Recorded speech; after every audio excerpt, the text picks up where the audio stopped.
Viewers, এখন আমরা দেখব কিভাবে একটা কাস্টমারের তথ্য আপডেট করতে হয়।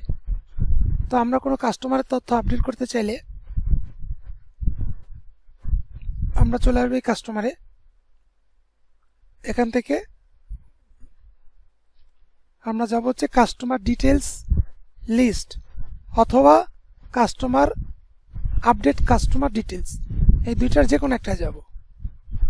আমরা যদি আপডেট কাস্টমার ডিটেলসে যাই তাহলে আমাদেরকে কাস্টমারের ফোন নাম্বারটা টাইপ করে দিতে হবে, আর এইখানে গেলে সব লিস্ট চলে আসবে। আমি দেখাচ্ছি, এই কাস্টমার ডিটেলস বা লিস্টে ক্লিক করলে আমার এই সফটওয়্যারে যত কাস্টমার থাকবে সব কাস্টমারের নাম তথ্য চলে আসবে।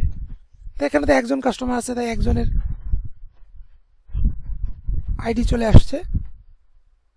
তো এই কাস্টমারের এই আসার পরে এখানে যদি এখানে শত শত কাস্টমার থাকতে পারে, তখন আপনি এই যে সার্চ বাই কাস্টমার নেম, এখানে আপনি নাম দিয়ে সার্চ করতে পারেন, বা এই যে সার্চ মোবাইল নং, এখান থেকে মোবাইল নম্বর দিয়ে সার্চ করতে পারেন, বা এখান থেকে কাস্টমার টাইপ রেগুলার বিজনেস, এখান থেকে অ্যাক্টিভ ইনঅ্যাক্টিভ কাস্টমার আপনারা আলাদা করে দেখতে পারবেন, বা চাইলে প্রিন্টও করতে পারবেন। তো কাস্টমারের তথ্য আপডেট করতে চাইলে আপনার এই কাস্টমারটা আপনি এখান থেকে সিলেক্ট করে নেবেন। এখান থেকে সিলেক্ট করে নিলে আপনি যে দেখতেছেন যে আপডেট ডিটেলস, এই আপডেট ডিটেলসে